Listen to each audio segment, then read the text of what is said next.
I had asked a lot of people to send in questions, and I would love to address a few of them. The first one is from my husband, who's here. I would love to introduce both of you to him. This way. This is Nick. That's Dr. Tedros and Hello. Dr. Maria. Hello. How are you? Hi, Nick. Sorry How to are you? interrupt your live stream here. Yes.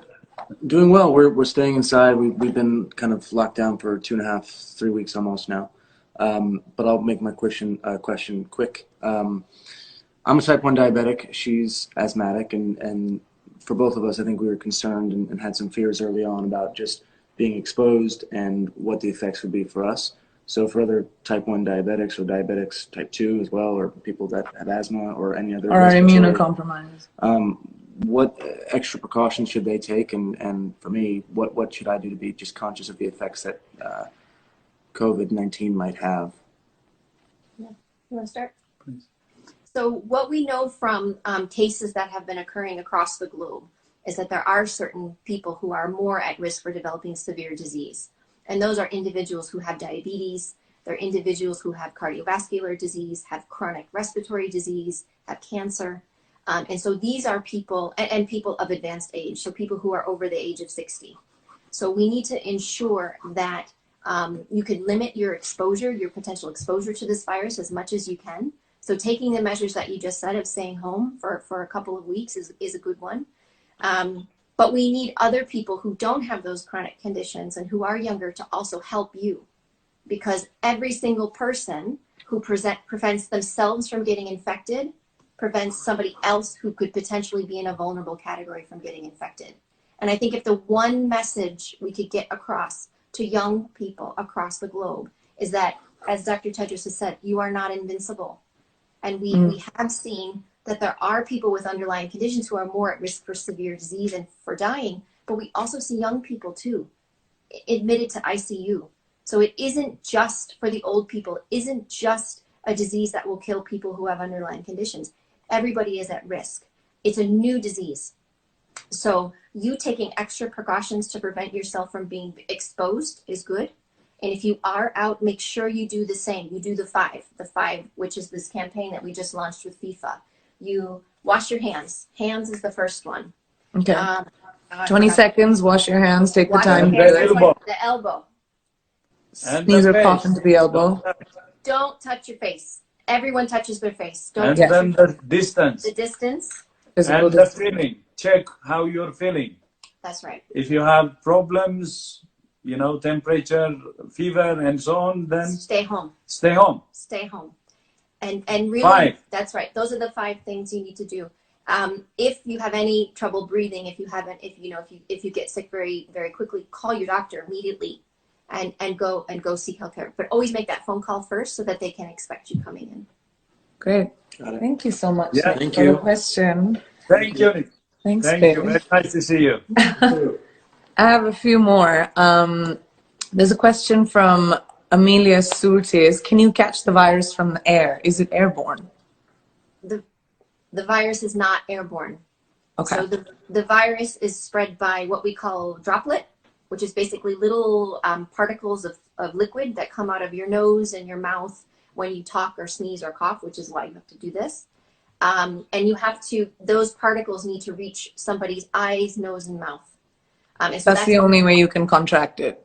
So guys, that is something just that you guys need to know, that please don't be afraid. There's a very specific way in which this virus can be transmitted, and it's not through air, it's not through food, it's not through animals, right?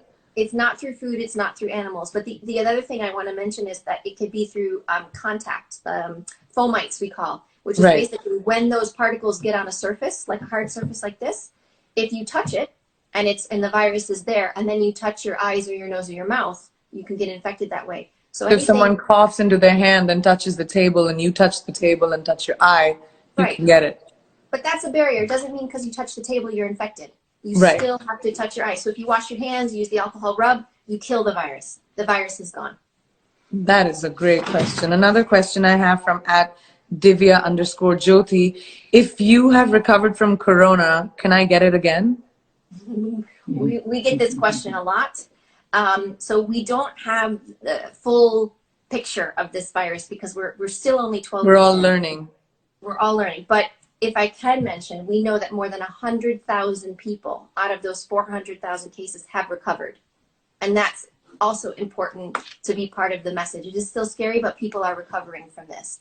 And what we are expecting is for people who do get infected, that they will develop some kind of an immune response. We don't know how strong that is yet. We don't know how long that will last. So we're working with a number of countries to try to collect that data more systematically so that we can give a proper answer to that question. That's great. Another question, is COVID-19 vulnerable to heat? And if our house is warm, will the bacteria die? Mr. Nankis asks this question. So first of all, thanks for that question, because we do get lots of questions around temperature and what that actually means. This is a virus, so it's not a bacteria. So it's a different kind of pathogen. The virus can spread in different temperatures. We've seen it spread in cold temperatures in northern China. We've seen it spread in warmer temperature in Africa and in Singapore and in other places. There is some question about what may happen when the summertime comes in the northern hemisphere, and then the winter starts in the southern hemisphere, excuse me. And it's not necessarily a change in how the virus behaves, but we behave differently in the warmer weather.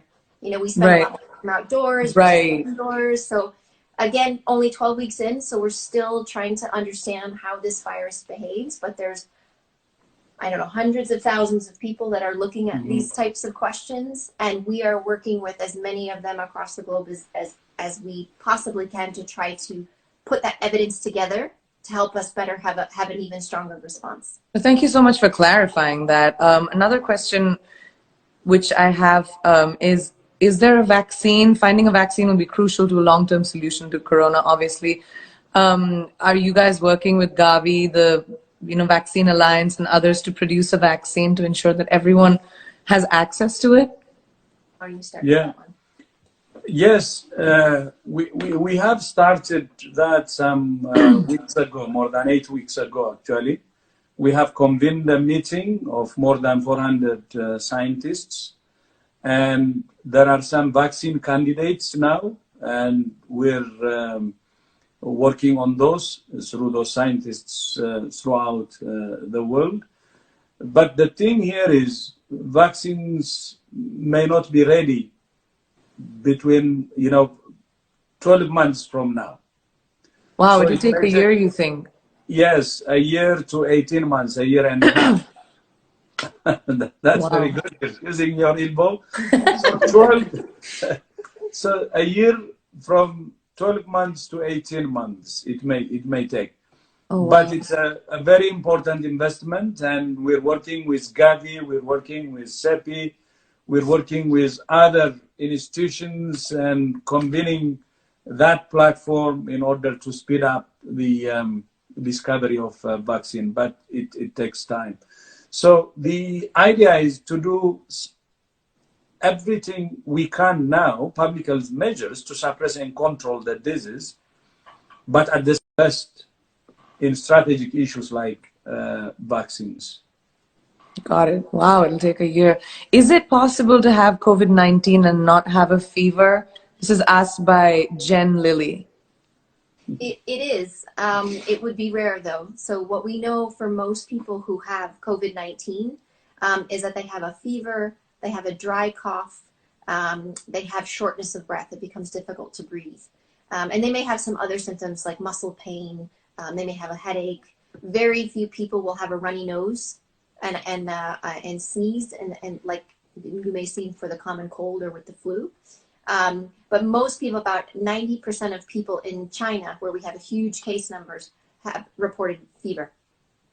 Yeah. Wow. So if someone has a cold, it could also be a common flu. It can. This is the really difficult thing about this is the gray area, isn't it? Is that you don't know what you have, but there are some distinguishing features. This fever, dry cough, shortness of breath, that is COVID-19, and you need to get tested. And so the only way we can actually distinguish between each of these respiratory diseases is through testing. So it is important that does happen, and it's important that we increase capacity across the globe And we Technology. provide tests and we find tests for people That's right. who can't get it. Another question for you, Dr. Maria. What is co-infection?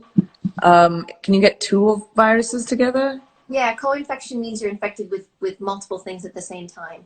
So some people can have influenza and COVID-19. Some people can have like a bacterial infection, like bacterial pneumonia and COVID-19. But yeah, that's what that means when you have the word co-infection. Got it. I'm just going to take 5 more minutes of your time, just ask a few more questions because they're just interesting.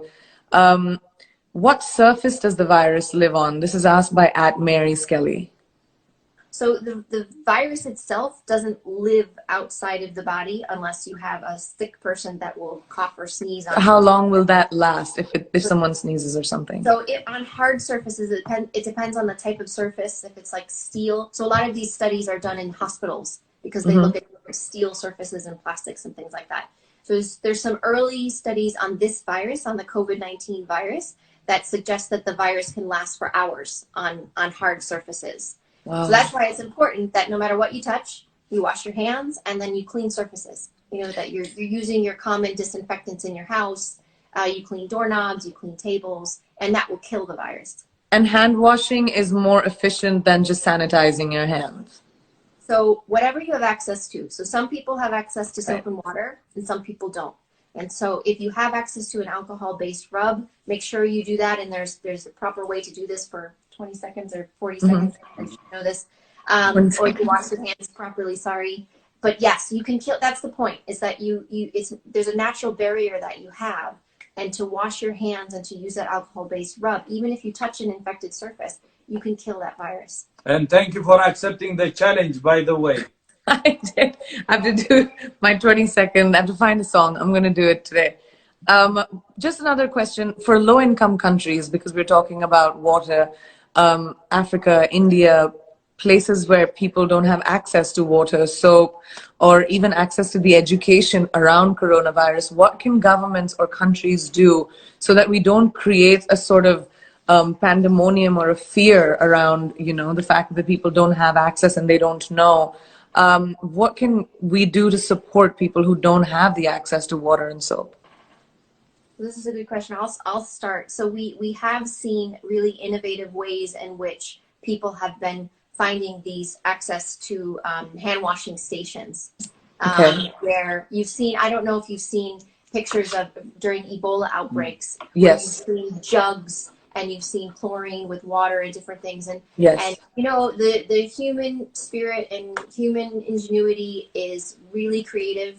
And we've seen through this pandemic, we've seen through other outbreaks before, that people find solutions. And we and you and others, everybody needs to do whatever they can to try to help make those solutions possible. There isn't a one size fits all. There's no one answer here. But we have to do every single thing that we can. And we're seeing some innovative ways where people are getting access to these kinds of jugs and water basins to be able to wash their hands. That's great. One more question. How do we deal with... Can I ask you a question? Yes, of course. I'm sorry if you don't mind. So my question is, I mean, we've never had this kind of interaction before, but my question is for you in terms of, you know, you have a huge following. I don't know how many millions of people are watching you. You're a role model. And what do you think it is that you could do and your industry can do to help support this pandemic? Because we need everyone we can to help us with this, especially to reach young people. I think one of the very important things, Dr. Maria, which is something that I'm trying to do, is make people understand that we're all in the same boat and actually reiterate the 5 things that you said, that this is some sort of weird leveler where it doesn't matter who you are, where you come from, it's going to affect each one of us, and each one needs to be responsible and socially responsible for the other, as countries, as individuals, as people.